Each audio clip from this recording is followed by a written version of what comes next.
British Columbia Institute of Technology acknowledges that our campuses are located on the unceded traditional territories of the Coast Salish nations of Musqueam, Squamish, and Tsleil-Waututh.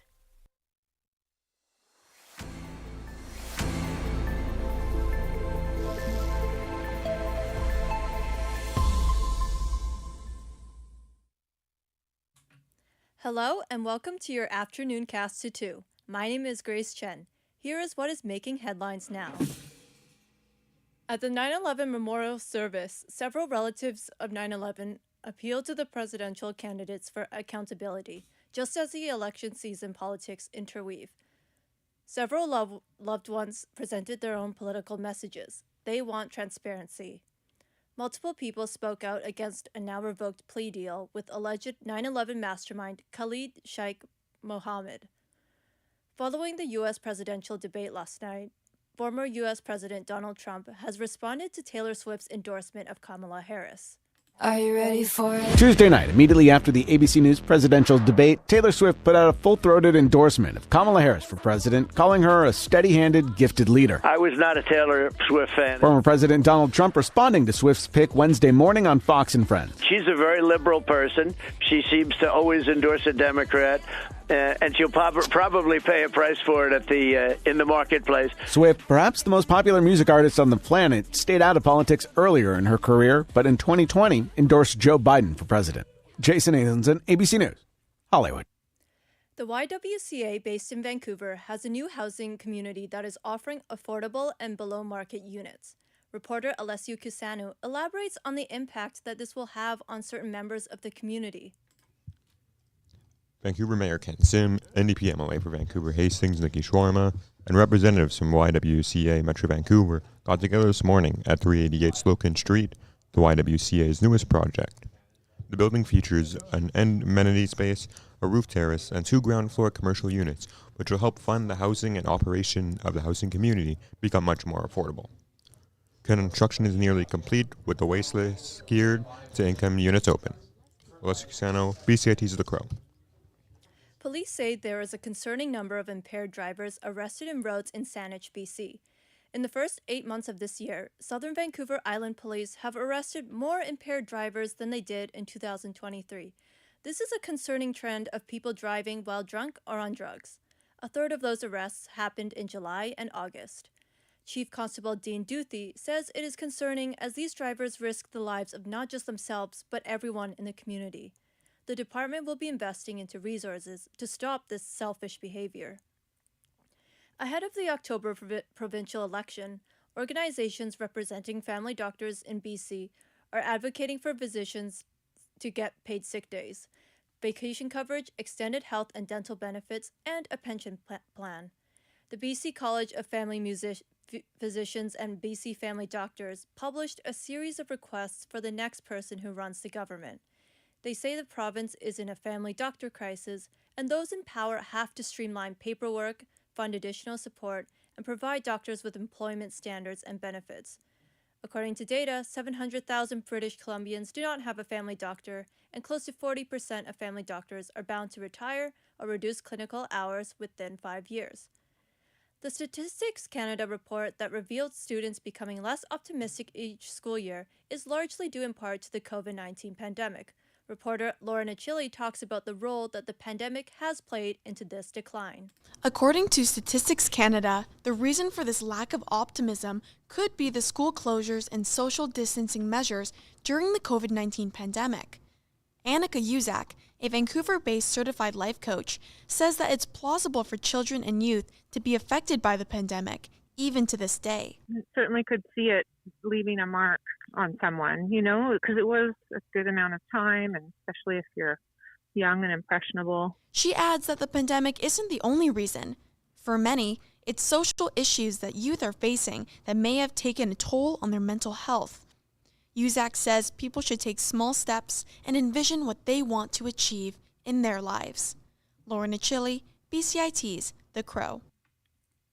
Now we have reporter Laura Nachilli join us today to talk about that Statistics Canada report. So, Lauren, are there more numbers to this report? Yeah, absolutely, Grace. So in 2019 and 2023 surveys, parents were asked about their child's optimism towards school, while youth were directly asked. So results showed that about 16% of parents who reported their child as optimistic and enthusiastic about school no longer feel that way in 2023. And with youth, it's actually 49% of those youth who felt optimistic about school don't also feel that way in 2023. So you have a major drastic change among a pretty good chunk of people not feeling the same about their education. Grace? And did USAC add more about what youth could do to tackle the longer effects of the COVID-19 pandemic? Yeah, absolutely. So USAC suggests that students in particular make a list of all their goals, big and small, about what they want to achieve in life, even outside of their high school hours. So that's about finding opportunities to work or even gain some volunteer experience about what they're passionate about. She also says that if people feel isolated still after the pandemic, she suggests that people should go out and do nice things and even smile to a stranger. That can make them happy and you happy. And that's the first step of regaining back that interaction with people since the pandemic. Grace? Thank you, Lauren. The Combined Forces Special Enforcement Unit of British Columbia report that 2 people are charged in connection to a 2023 drug trafficking operation. Their investigation into a trafficking network led to further execution of search warrants in Richmond, Burnaby, and Surrey. A variety of drugs and more than $79,000 in cash and drug paraphernalia consistent with drug trafficking are seized. A 22-year-old man from Surrey and a 40-year-old man from Burnaby are charged, but have been released on conditions ahead of their court appearances.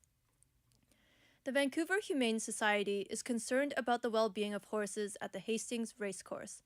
This concern comes after one horse was injured and another was killed on the same day. Last Friday, a 4-year-old horse fractured its front leg and was euthanized. The most recent animal death is the 3rd death of the racing season at the track. The new 2025 BMW M5 is coming soon. The fresh model has new safety features on the vehicle. Reporter Emily Deneen has more details about the new functions.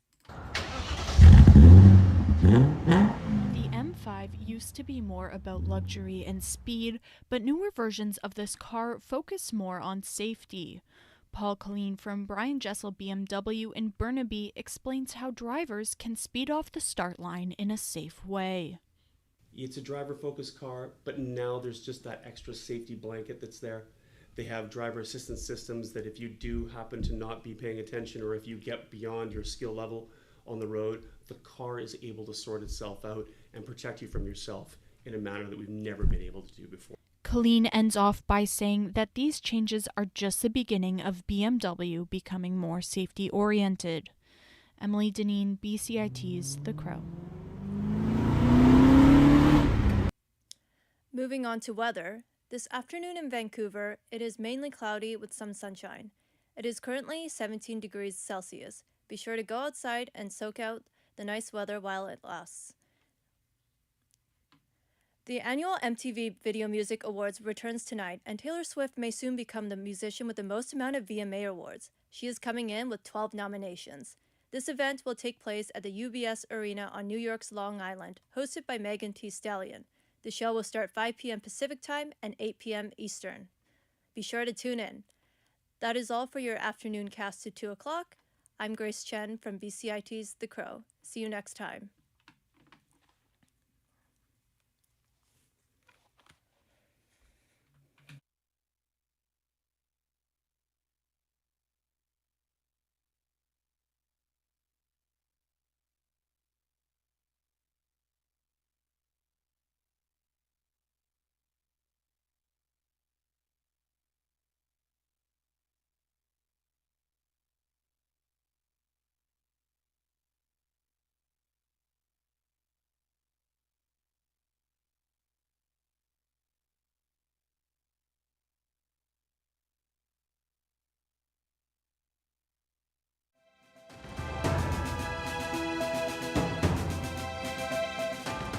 Stay tuned for more on BCIT's 1680 The Crow. This is 1680 The Crow, and you're listening to our feature presentation.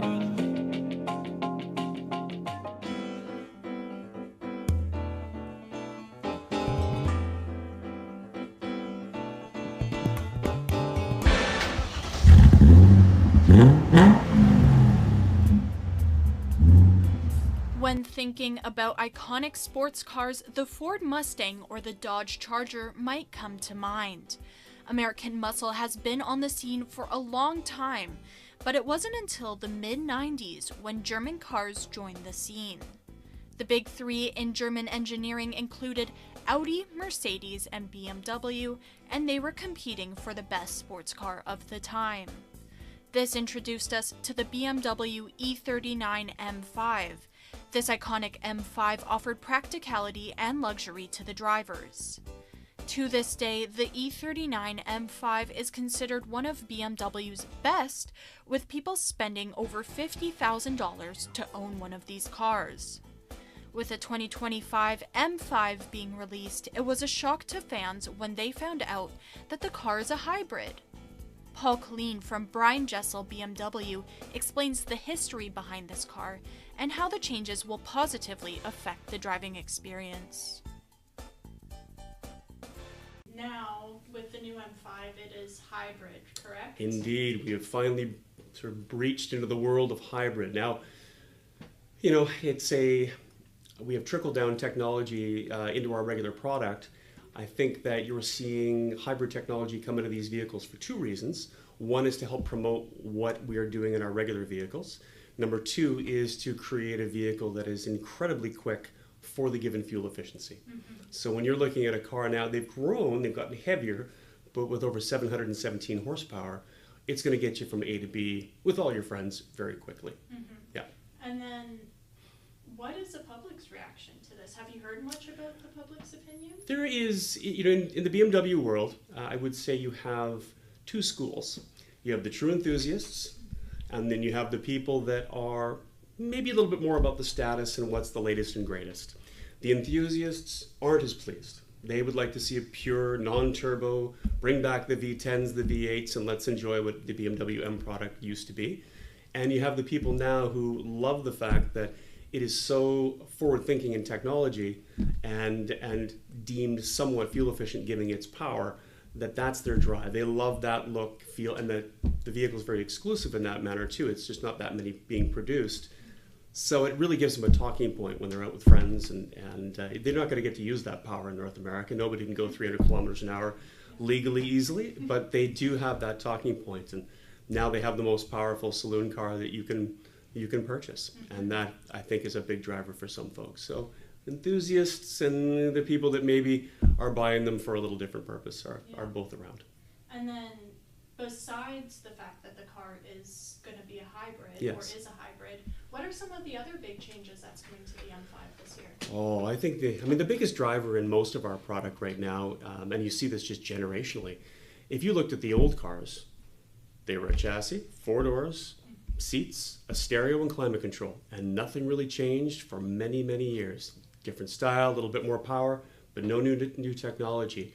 Now what we have is vehicles that are incredibly intuitive. They're using systems that allow you to talk to the vehicle. The days of multiple buttons on the dashboard are now gone, and now we have an interactive screen, touch screen, gesture control, as well as the ability to, again, speak to the vehicle to get the things you'd like the vehicle to do. It also works with our phones in a manner that is so much different than it did even 5 years ago. So your communication with work, with your family members is so much easier, and you're able to do it hands-free. So the safety and ease of usability is there. Much like our earliest computers, our earliest iterations of what we call iDrive, our infotainment system, were difficult to use.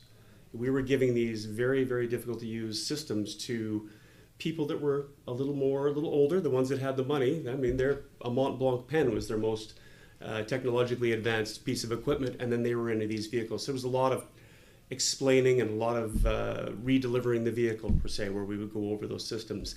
Now we can teach people to speak to the vehicle, and if we give them a broad overview of how the system works, almost anybody can use it quite intuitively. And that is the next step. It's a little like what Apple has done with phones. I mean, it's a much easier to use system than it once was. And the cars are getting that way. On top of that, from a safety standpoint, the intelligent safety systems available to these cars is mind-boggling. I mean, we've seen cars driving themselves, but these cars now, although it is a real driver machine and it's driver-oriented in the M product, it still has a level of, how would I put it? I mean, it's a driver-focused car, but now there's just that extra safety blanket that's there.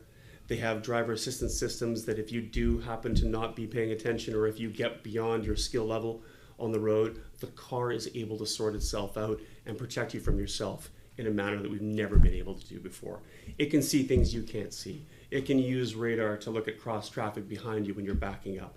Lane departure warning systems, frontal collision warning systems. It's looking so far ahead beyond what we can see. So these safety systems are making the typically driver, the lack of focus a driver has and then has a rear end accident, a thing of the past. And as more and more manufacturers adopt this technology, which they will, you're going to see less and less crashes, even if people are sort of distracted or perhaps paying attention to their phones a little too much. Yeah, so safety-wise, this car is steps ahead of previous M5s and Indeed. technology-wise as well. It's probably a little bit more equal now in safety technology and performance technology. And for us, performance is safety.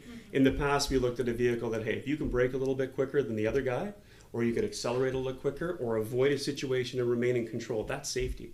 But that requires the driver to be in complete control and not distracted. Nowadays, with all the things in our lives and phones and kids in the car and everything else, this vehicle now has the ability to help you when it comes to those safety systems. So we've gone beyond just the driver-focused stuff, but you take that and accompany it with the technology that's going to actually be able to sense the surroundings better than you can and stop the car in the case of an emergency situation.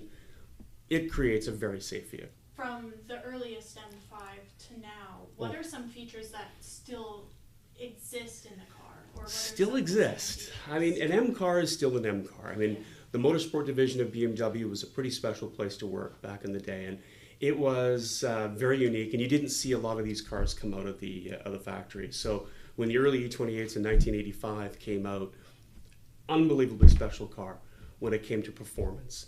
What has continued in all the iterations of that vehicle is that level of performance as a passenger carrying vehicle. What we're being able to do, back in the day, they looked at that vehicle, the original one, and it was the equal to a Ferrari road car. And it was a saloon car that could take 4 people and provide that level of performance. And it's still something that can do that. And that's what it's continued to do. It was always deemed to be the quickest, best handling 4-door sedan on the marketplace in the midsize range. And I see that you have a pamphlet here, just a bit about the Indeed. M5 history. Would you mind telling me a bit about what you know about this car? Well, the vehicles, it was one of the vehicles that prompted me to get into the industry. I had a neighbor back in the day, long before you were born, who had a beautiful BMW 535, which was a precursor to the vehicle that we'll be discussing, which is the M5. And for me, in a street full of Chevrolets and Dodges and Fords, it was a real standout. And he was a very kind man and was always pretty good about making sure that we got an opportunity to have a look at. He always had the best toys, so we got a chance to get in the vehicle, and his kids were similar age to me. We got drives to school and what have you, and he had this incredible machine that wasn't automatic. It was manual shift. It had more power. It was tighter. Everything about that vehicle was so much more driver focused, and it was unlike anything I had experienced as a young man, and very few people did. It was a time where none of the European brands were very prevalent in North America, not as a whole. So it was a bit of a mysterious piece of machinery compared to what I was used to. Even though the changes to the upcoming M5 are drastic, Colleen says he has no doubts that this car will perform well. Thank you for listening to today's episode of For the Record, and stay tuned for a new episode tomorrow. Emily Deneen, BCIT's The Crow.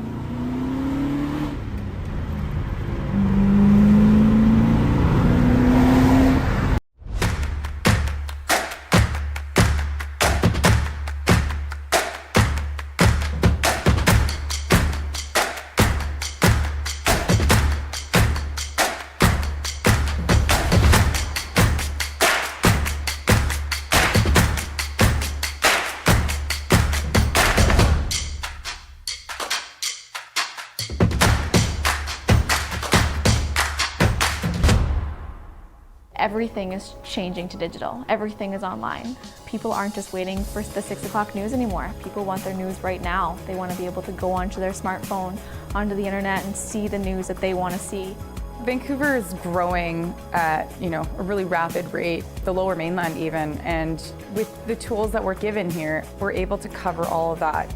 Welcome to BCIT Magazine. I'm Radhika Sikakane. In the program, they really leave it up to you. I mean, the help is there when you need it, figuring out how to use the programs like Premiere, Audition, and figuring out how to use the cameras.